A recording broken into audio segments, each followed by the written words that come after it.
Hello, everyone. Today we're going to get started with our first lecture. This is Age of Enterprise, Capital, and Labor. So if you would like to follow along, just download that PowerPoint. Okay, so just a little timeline for you. The Civil War took place from 1861 to 1865. After the Civil War, you had Civil War Reconstruction, which was bringing the southern states back into the country. And then after that, after 1877, we have this era of great industrialization. It's the time of captains of industry and robber barons, labor disputes. You have steel, railroads, skyscrapers, lots of industrialization and urbanization. This period roughly lasts from the 1870s to the 1890s, and it does spill over into the 1900s. None of these eras are clean. They don't start and end on a certain date. They kind of bleed into the next. But this period from the 1870s to the 1890s is called the Age of Enterprise. Sometimes it's called the Gilded Age. It's also called the Age of Steel. So they're kind of different ways of looking at it. An enterprise is just a project of undertaking, typically one that is difficult and requires effort, particularly a bold or arduous or hazardous undertaking, either physical or moral. And I got a picture of some steel workers sitting on a I-beam of a skyscraper way up high eating their lunch, and to me that takes a lot of enterprise to accomplish something like that. And I kind of want to tell the story of a few people, but I want to start off with two young boys from Scotland, Andrew and Tom. Now, their father, William, is a weaver. That means he takes different pieces of cloth and he weaves them together to make fabric. So he works as a weaver from his own home in Scotland. His machines are in his house or his shop. But the Industrial Revolution comes to Britain, to the United Kingdom, and there's this new invention called the power loom, and it replaces the skilled workers like William that weave their cloth. So William, the father, is driven out of work. His wife, Margaret, has to take care of Andrew and his younger brother, Tom. She opens a small shop in front of her home. She sells groceries. She has a shoe repair shop in the back of her house, or kind of in the back of her room. And that's what happens a lot of times is the father will get out of work. So the mother and sometimes the children have to kind of make things work for the family. If you look at slide 8, you can see their house. Now, this young boy Andy, he really took it to heart how hard it was on his father. He said, "I began to learn what poverty meant. Dreadful days came when father took the last of his webs to the great manufacturers, his machines, and I saw my mother anxiously waiting his return. It was burnt into my heart then that my father had to beg for work, and there came the resolve that I would cure that when I got to be a man." So this young boy Andy wants to never be in his father's shoes. There's a disastrous winter in 1848, so the family decides to move to Pittsburgh. The mother has relatives there. They auction off their home. They sell their remaining machines, their father's machines. They even have to borrow a little bit of money to come to America. So you've got this young boy who comes to America early on in his life in the 1840s. Fast forward to about 1900, that young boy Andy, who used to live in this tiny little house, he now goes back to Scotland and buys Skibo Castle, which is a 40,000 acre estate, huge castle, hundreds of rooms. This young man, Andy, is Andrew Carnegie, probably the most famous industrialist of this era. He was born in 1835 and he dies in 1919, just after World War I. So we're going to get to know a little bit about him. And if you would like, I've provided a link on slide 13. You can always watch this documentary. I'll try to provide links to documentaries in case you find a particular person interesting and want to learn more about them. I'll also provide books in case you'd like to read something. Some of these people you'll find interesting, some of them not so much. So there you go. So one of the things I want you to keep in mind while we study the industrial era is, are these men we study, are they captains of industry or are they robber barons? Captains of industry means they are hardworking men who use their wit, their intellect, their resolve to build empires that benefit the United States. They give jobs to people. They provide transportation and infrastructure for the nations. A captain of industry is a positive view of these men. Or are they robber barons? Robber barons means that they get rich by paying their workers as little as possible. They cut corners when they have to. They cheat other industrialists and they cheat the people that work for them. It's generally a negative view of these industrials. So keep in mind, some of these people you might say, he was the captain of industry, but this other guy was a robber baron. Just kind of keep that in mind. There's a lot of factors in industrialization. You've got railroads, you've got capitalists, people like Carnegie, Rockefeller, and Morgan. You've got tons of new inventions. The industrial age, the age of enterprise, just has an explosion of patents awarded for new inventions. You have resources throughout the United States. You have new methods of organizing businesses like the corporation, and more specifically, the large corporation. You have a growing workforce. The American population is increasing during this era, uh, partly due to Americans having children of their own, but also lots of immigration. Okay, so you can kind of go through each of those and see how each of those factors contributed to industrialization. I've kind of got some maps going on, so you can kind of see where some of the resources are, where some of the railroad networks are. But I want to talk a little bit about steel because steel does drive this era of industrialization. That's why it's also called the Age of Steel. Now, factories have been around for a long time. You've got textile, shoe, furniture, paper factories in the United States. But a lot of the times, these products can be made at home by artisans in small shops. It's not really a large-scale enterprise.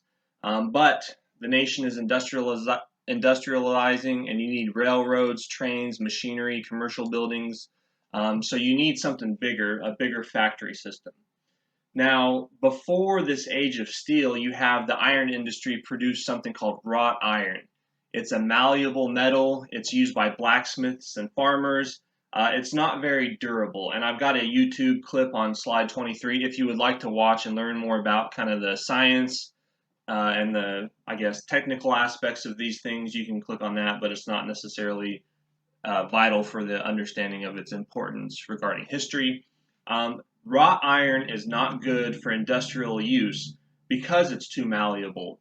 You can't use it for railroad tracks because it'll get squished by the weight of the trains. A blacksmith or a farmer, they can take their hammer out there and kind of beat the wrought iron in the shape they need it. They don't have huge, heavy machines that put too much stress on this wrought iron. Wrought iron is also very expensive. Um, People who make wrought iron are called puddlers. Puddling is a skilled job. You basically have to remove the impurities to make wrought iron, and I kind of liken it to cooking.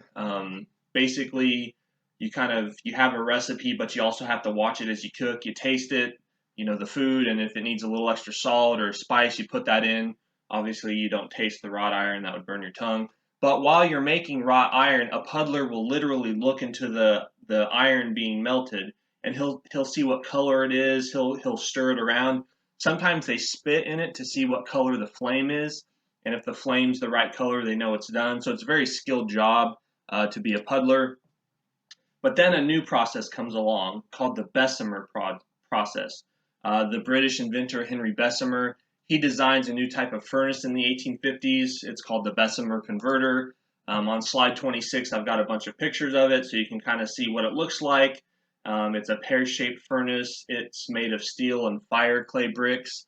Basically, air holes at the bottom of the furnace blast air into the converters. It oxidizes the impurities, and those impurities either escape in gas or they form this slag that you can get rid of later. If you'd like to watch some videos kind of learning the science behind this, you're welcome to. When the process is completed, the steel is poured into molds of the desired shape. So you pour it into railroad ties or a track, or you pour it into beams for skyscrapers. This steel is very durable. So it's great for the big scale building that has to go on. And this Bessemer converter does not require puddlers anymore. You don't have to be a skilled worker to work this thing. You just have to learn how it works. You put the steel in or the iron in for a certain amount of time. You heat it to a certain temperature. You pour it out after a certain amount of time. It's very specific the way you do it, so you don't have to have a skilled worker kind of stirring it and looking and judging when it's done on their own. And Andrew Carnegie is going to harness this Bessemer converter and use it in America. Now, early on, he takes a number of different jobs. He stoked boilers in a textile factory for 12 hours a day.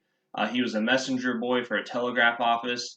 He would deliver messages all over Pittsburgh to the leading men of the city, and he would always memorize them and introduce himself so that he would basically someday be one of them. He learns everything he can. He thought the best way to get ahead was to use his mind. He eventually takes a job with the Pennsylvania Railroad, and he works for Tom Scott. There's a couple stories. One story is some trains go off the track. Tom Scott is not in the office, and Andrew is in the office, and some people don't know what to do. So Andrew Carnegie basically says, "I'll go ask," and he goes into the office and he basically writes down what should be done, and he goes out and tells them this is what the boss says. Basically, he said, "Throw all the crashed trains off the track, burn them by the side. Time is money. We got to get the next train through." And later on, when Tom Scott hears about this, he doesn't say anything to Andrew, to young Andrew. Andrew thinks he's upset, but it turns out Tom Scott was very proud. He would always say, "You should hear what my boy Andy did." And there's also a story about Andrew Carnegie setting up a telegraph wire during the first major battle of the Civil War, First Bull Run or First Manassas. Basically, there was some tension, and the telegraph wire came up and hit him in the face. And this was right before this first battle, so Andrew used to joke that he was the first casualty of the Civil War. Later on, he starts the J. Edgar Thompson Works. It's a steel plant outside Pittsburgh. It makes steel cheaper, fuels the growth of the nation. The price of steel drops from $28 a ton to $18 a ton. Cheaper steel means more railroads, skyscrapers, bridges, more growth for the nation. This is an argument for Andrew Carnegie as being a captain of industry. He makes building materials cheaper, so that means more people are willing to build, so that fuels the growth of the nation. By 1900, Carnegie Steel produces more steel than the entire nation of Great Britain. Later on, he sells it for $480 million. Carnegie spent a lot of his life doing philanthropy. He built libraries all over the United States. He said, "I'll build the library if you can staff it." At the Edgar Thompson Works, he had libraries, reading rooms, community centers, music halls, athletic facilities. The idea is that his workers will be able to take part in these things. But he believes he can benefit the working man more by building up institutions that benefit him than by just giving money to the individual. Carnegie is not a big fan of handouts. He doesn't want to see a beggar on the side and give him a handout. He'd rather build a library so that person can go read and better themselves. He gave away $350 million while he was alive, and after he died, the trust that he set up gave away more money. It's still giving away money. So his contributions to the country, his philanthropy, his bridges, railroads, skyscrapers, cheaper building materials. Railroads are another thing that grow really big during this era. Locomotives arrived from Britain in the 1830s. They're used in the Civil War. They're financed by private investors, but the government does provide incentives. The government buys railroad bonds. The government provides land grants. And if you look at slide 32, you can kind of see how railroads grew throughout the history of this kind of age of enterprise. There's lots of improvements in railroad building. You have steel rails. You have iron and steel bridges, more powerful locomotives and the such.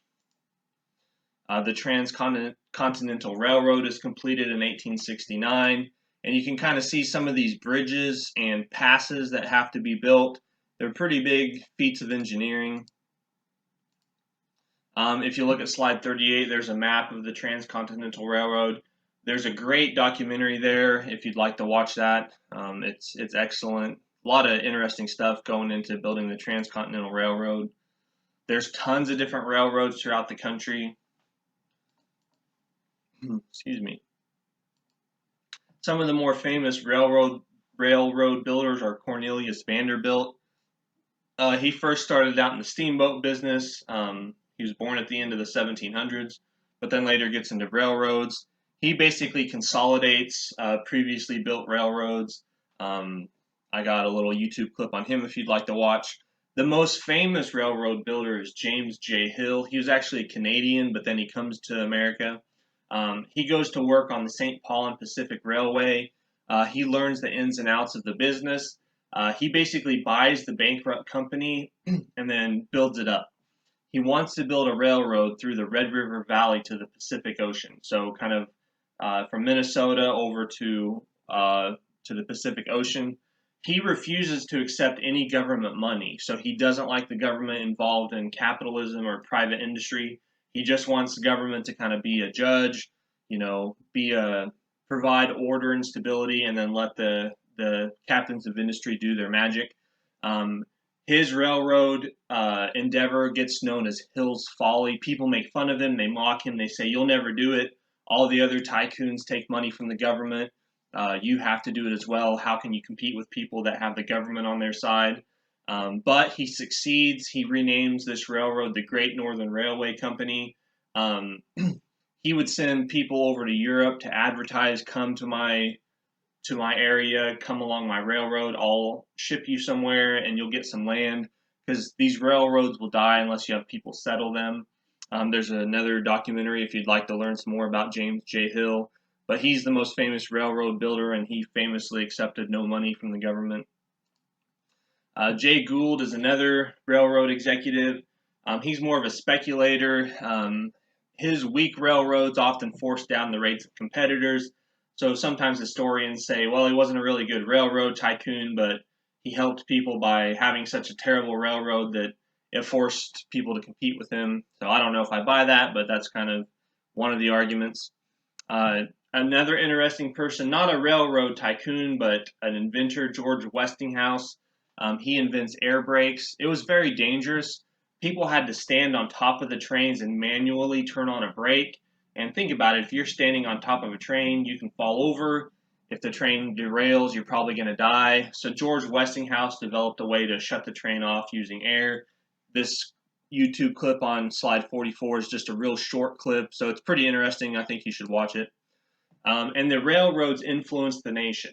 They create a national marketplace, so you get beef from the Great Plains that go to Chicago and then go back east. You get raw materials shipped all over the country. Iron ore from Lake Superior goes to the coal sites of Pennsylvania to make steel.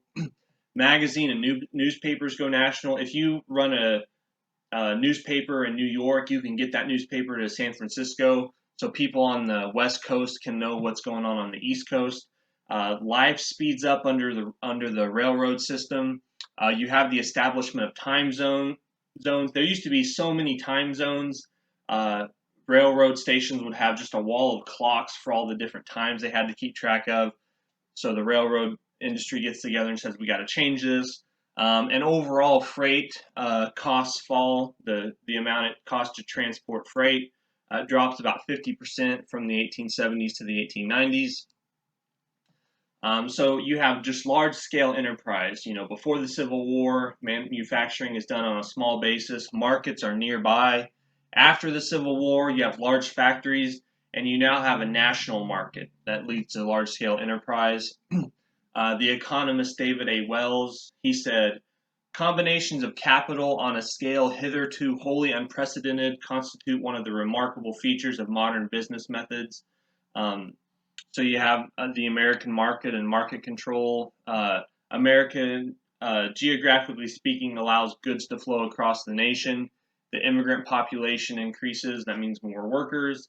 Railroads link local markets to a national market, and capitalists have money to corner the market. That's kind of the idea of the American market. Another pretty famous inventor or tycoon, I guess you could say, is Gustavus Swift. He's a Chicago cattle dealer who was originally from Massachusetts. Chicago is the cattle market for the country.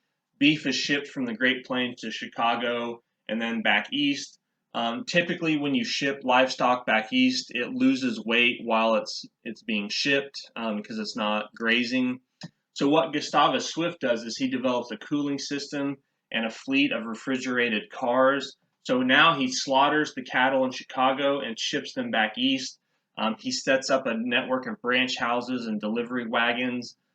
He also has a whole network of things you need to basically do this. He's got a fertilizer organization, chemicals, other byproducts.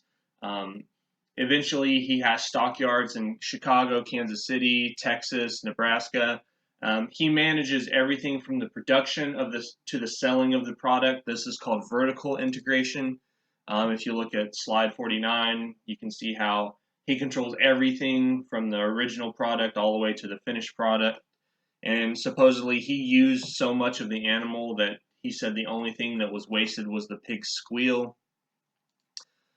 Um, Another probably the second most famous industrialist of this era is Rockefeller, John D. Rockefeller. He's another rich captain of industry or robber baron, depending on how you view him. Slide 50, I've got a picture of his house. Somebody said that God would have built this house if he had had the money. So the saying goes is Rockefeller is richer than God. But there's a great documentary on him. He's a really interesting person. His parents, there's a really funny story. William and Eliza Rockefeller. His father was a swindler. He basically goes door to door, ripping people off. He goes to Eliza's door, pretends to be deaf. He has like a sticker on his shirt that says, "I'm deaf, I'm mute, I need help." And she was a very religious, very devout Christian person. And it's kind of weird. They fall in love, even though you got the pious Christian woman and the swindler kind of cheapskate husband. So Rockefeller learns his morality from his mother, but he learns business lessons from his father, tough business lessons. Um, his father used to say that he did business deals with his sons, and he would try to cheat them, so he would make them sharp. So they don't get any break from the hard lessons of life when they're dealing with their father. Rockefeller eventually drops out of high school. He becomes an assistant bookkeeper. He keeps track of everything he buys or sells. He eventually becomes a Cleveland grain dealer, later gets in on the oil business. Oil gets discovered. Drilling for oil is risky. You don't always know where to find it. If you drill, you might not strike oil. So Rockefeller goes into something a little more safe, refining oil. Some people do take risks and find oil. So if they find the oil, they bring it to you and you refine it. By age 25, Rockefeller has one of the largest oil refineries in the world. So on slide 54, if you want, you can watch a little bit of documentaries on how oil became about, but not necessary for us. Rockefeller eventually falls in love with a girl named Laura Spelman.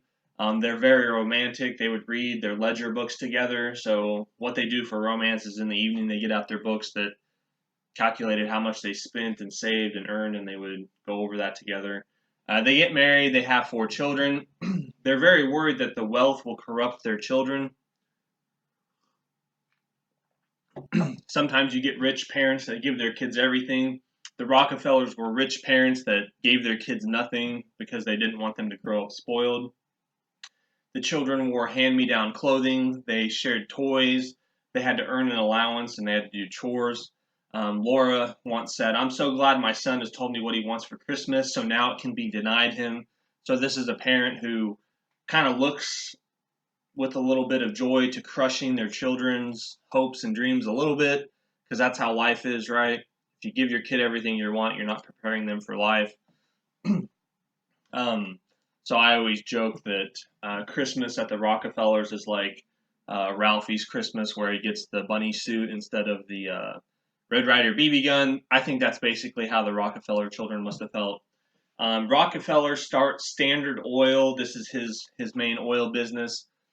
He does start this scheme called the South Improvement Company to take over the whole industry. It's basically a conspiracy or a monopoly among the railroads and some of the oil refiners to take over the market.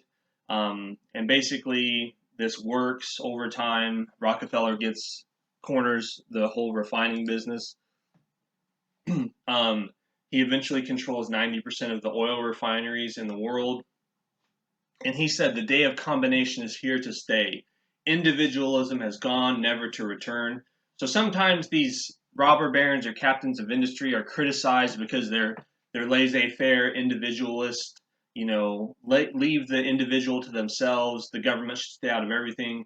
That's not always the case. Some of these tycoons are very much, um, uh, I'm trying to think of the word, collectivists. They believe that we're all kind of in this together. The individual's not there.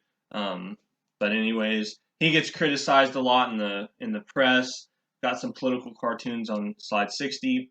And basically, what ends up happening is Rockefeller's pastor says, "You're getting really rich. You got too much money. You need to find a way to give it away." So Rockefeller decides he's also going to devote his life to giving his wealth away. There's a saying that half the country wanted to lynch Rockefeller because he was so rich, and the other half wanted a loan from him. He gets tens of thousands of letters a month asking for money, but he does retire and devotes his life to giving his money away. So philanthropy, he lowers kerosene from 23 cents a gallon to 7 cents. And you might think, like, what's the big deal? That's how people lit their homes, with kerosene lamps. So before John D. Rockefeller, it would be hard to light your home at night. You'd have to have candles.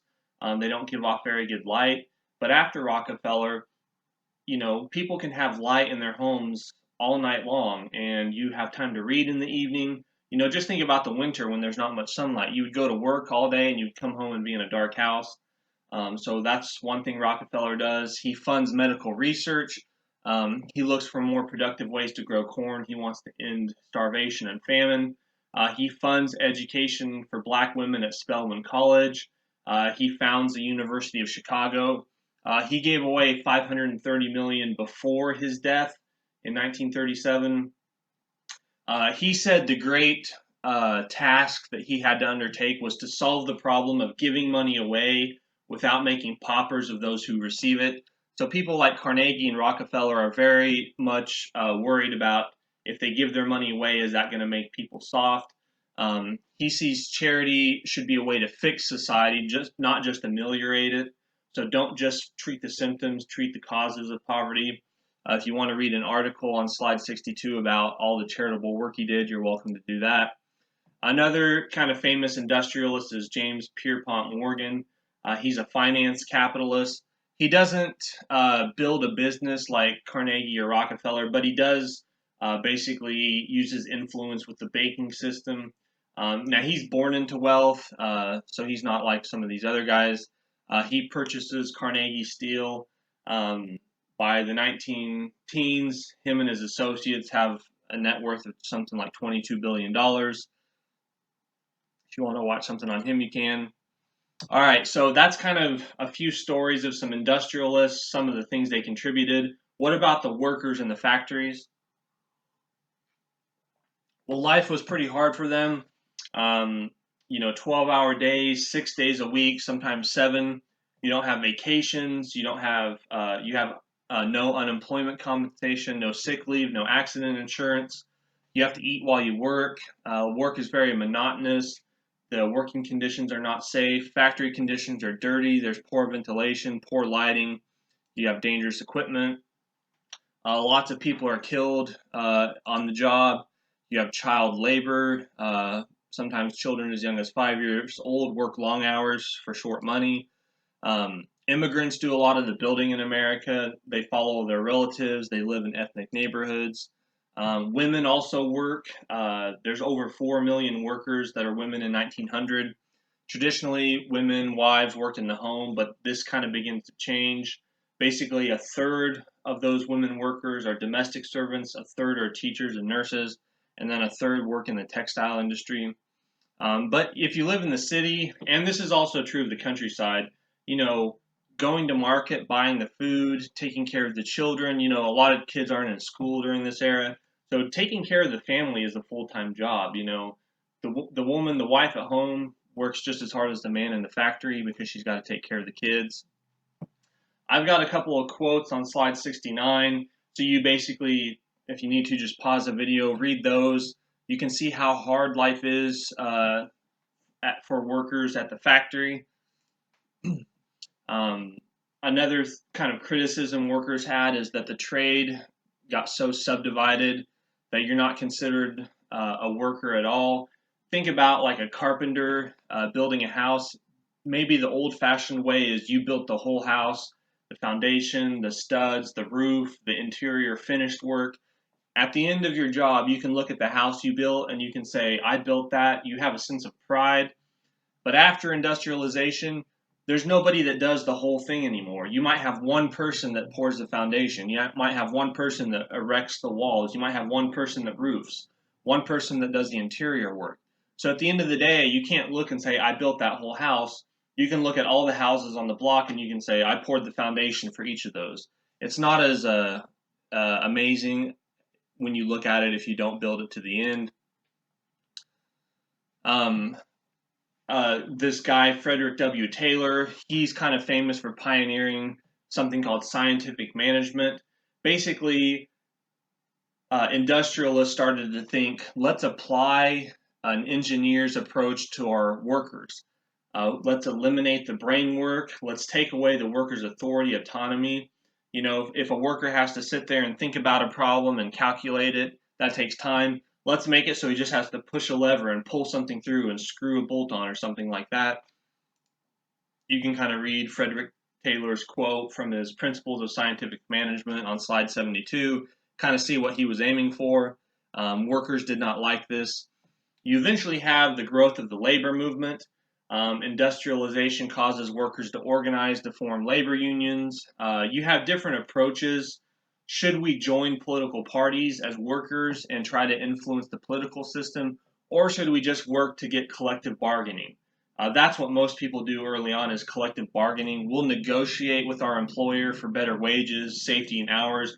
We're not going to try to drag politics into our business. We're just going to try to get better conditions for ourselves in our factory. One of the early labor organization was the Knights of Labor. Basically, they're founded as a secret society in the 1860s. They're kind of like a social club. Terence V. Powderly was their president or their kind of leader. And over time, they support cooperation. They kind of want more worker cooperation with the owners. They want to use education to basically spread their labor message. Over time, producers would become members of the cooperatives and kind of work with the workers. Basically, it'll take time to change people's points of view about how to run a factory. They're not like diving into politics and picking sides in every presidential election and getting everyone worked up politics. They're just trying to get better conditions for themselves. Another type of labor organization is a trade union. Basically, their goal is to meet the everyday needs of workers. So things like pay, hours, work, safety. They help fellow workers who get hurt on the job, so they'll pool some of their money, and when one of them gets hurt, they'll take care of them. They have something called the closed shop.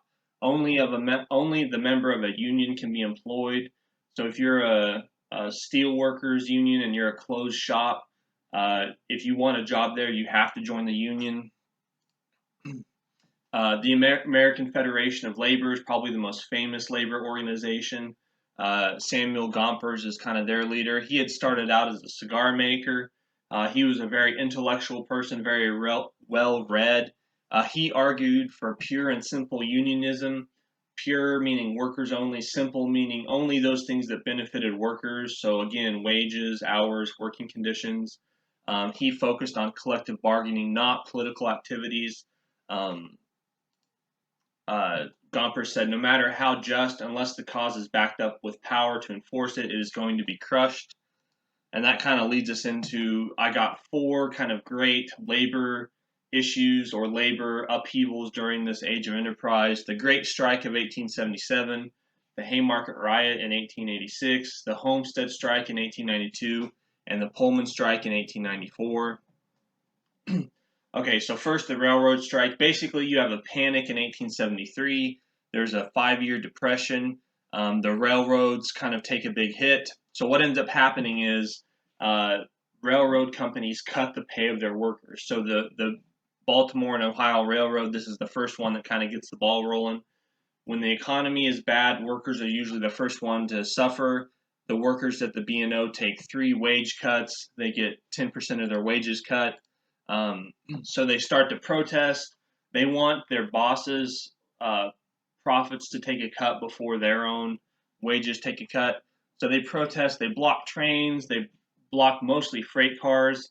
Soon this spreads to other railroads. Most railroads east of the Mississippi are involved. 50,000 miles of track is shut down. Basically, freight shipping comes to a halt in the United States. And if you look at slide 85, you can see all the places there were major strikes. There's all kinds of violence. Governors call in the National Guard or the state militia. Sometimes the state militia won't fire on the workers, so federal troops are brought in. Riots erupt in Baltimore, Pittsburgh, Chicago, St. Louis, San Francisco. A lot of Americans see it as an insurrection, not just a strike.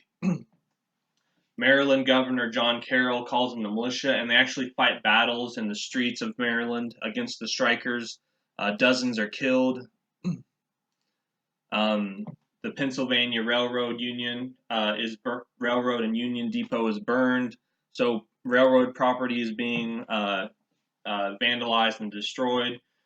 Thomas Alexander Scott, the president of the Pennsylvania Railroad, he says, give them a rifle diet for a few days and see how they like that kind of bread. So some of these tycoons want a hard response, shut these strikes down right away. John Garrett, who's the president of the B&O, he asked for federal troops. President Hayes, who's president from 1877 to 1881, he brings in federal troops. They're street-to-street fighting. The strikes last for about 45 days, but eventually they're suppressed. Next, you have the Haymarket Riot in 1886. You have trade unions that demand an 8-hour workday. At the McCormick Harvesting Machine Company, workers go on strike. McCormick brings in strike breakers. There's a battle between workers and police. 4 strikers are killed. So anarchists call for a protest at Haymarket Square. Anarchist is kind of the radical movement of the age. Socialist and communist movements come a little bit later. So in the age of enterprise, anarchy is kind of the big radicalism that America's fighting. But on May 4th, 1886, the police try to break up a crowd. Someone throws a bomb. One of the workers or one of the anarchists, not all workers are anarchists, there's just a minority that are anarchists. An anarchist throws a bomb. Several police are killed. The police start shooting. More people are killed. Now, these anarchists did pass out pamphlets calling for violence. So, they did want violence to take place. Like I said, some policemen are killed. A number of anarchists are arrested. 4 are executed. 1 kills himself. And the rest receive long prison sentences. Some people had sympathy for these anarchists. And maybe after the explosion and the police killings, maybe the government arrested more people than were directly involved, but just had ties to radicalism, not ties to this violence. That might have been true. But after the Haymarket riot, you have something called the Yellow Dog Contract. Basically, employers force workers to sign contracts promising not to join a union. So if you want a job, you have to promise not to join a union. Labor groups never recover, at least not until the later 1900s. Americans typically don't like radicalism, so whenever there's a riot, whether or not Americans have sympathy for the workers, once there's violence, they kind of lose their sympathy. The Homestead strike involves Andrew Carnegie. It's one of the more famous ones. Andrew Carnegie purchased the Homestead Steel Works. This was a very unique steel factory. Workers ran the steel mill through their union. So workers have a big say in how the union runs. Carnegie wants to break this union. So he hires a guy named Henry Clay Frick, puts him in charge of breaking the union. And the story, the way it unfolds, the workers' contracts expire at the end of June 1892. So Carnegie wants to hire them all back. But when he hires them all back, he's going to say, you cannot be part of a union. So that's what Carnegie plans to do through Henry Clay Frick. Frick builds a wall around the mill. It's called Frick's Fort. If the workers don't come back non-union, he's just going to hire new workers. Because remember, there's tons of immigrants coming into the country. There's always someone else to replace you if you get fired or quit or die on the job. So there's an abundance of workers. So that kind of helps these industrialists kind of have more power. Well, the workers don't plan to leave their union. Um, so what ends up happening is the workers take over the mill. And Frick brings in Pinkerton guards.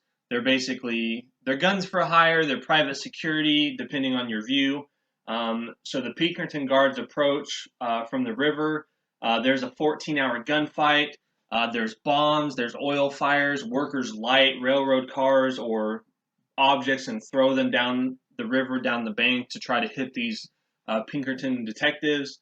The Homestead strike tarnishes Andrew Carnegie's reputation. He's off on vacation, I think in Scotland, and basically he pretends like he's not available, so he kind of lets his right-hand man take care of this. And so this ruined his reputation with his workers. Someone later tried to assassinate Henry Clay Frick. Henry Clay Frick either got shot or stabbed a number of times, like 3 or 4 times. I can't remember off the top of my head. And he basically finishes his day's work and then goes home and gets some medical attention. Okay, the Pullman strike. You have another panic in the 1890s. Basically, the railroads start to collapse. A lot of them go bankrupt. And you have this guy named George Pullman who invents luxury cars. He would attach a luxury car to a train, and if you want to take a trip, you can pay to ride or stay in this luxury car. He has a factory near Chicago that builds this. This is a company town. A lot of times these industrialists will build a whole town. It'll have schools, maybe a school. It'll have a church, a post office, a goods store so you can buy food. It'll have houses built by the industrialists, and workers live in this town. So what ends up happening is Pullman has this company town that produces these Pullman cars, but he has to lay off workers because of this panic in the 1890s. So he lays off workers, he cuts other workers' wages, but he doesn't cut the rent that they have to pay, which is kind of a dumb move if you're the boss because, if they're also renting from you, you know how much money they're making, so if you cut their wages, you're kind of cutting your own bottom line as well. So what happens is the Pullman workers go on strike. They're led by a man named Eugene V. Debs. He's very important. He's kind of America's leading socialist. Basically, the workers shut down any train that's carrying a Pullman car. So they don't let anybody carry a Pullman car. Trains that do carry Pullman cars, other workers go on strike. What ends up happening is this interferes with the mail, and this gets the federal government involved. So what ends up happening basically in the end is President Grover Cleveland sends in federal troops. He says you can't interfere with the delivery of the mail. That's a terrible thing that would grind the nation to a halt. Eventually, Eugene Debs goes to jail. He comes out more radical later on. He helps launch the Socialist Party of America in the early 1900s. We'll hear more about him as we get towards World War I. So what do we take away from all these strikes? Labor union drops, membership drops, violence, anarchy, foreign political ideologies like socialism and communism, those turn off a lot of Americans because, anarchy, socialism, communism is kind of the antithesis of America. So that turns off most Americans, even most American workers. Most American workers are not radicals. It also makes people afraid to associate with labor unions. Americans like law and order typically. So there's kind of during this era, there's a growing resentment brewing between labor and capital, between the workers and their bosses. So that's kind of the age of enterprise, talking about capital and labor. Later on, we'll talk about politics, culture, and foreign policy.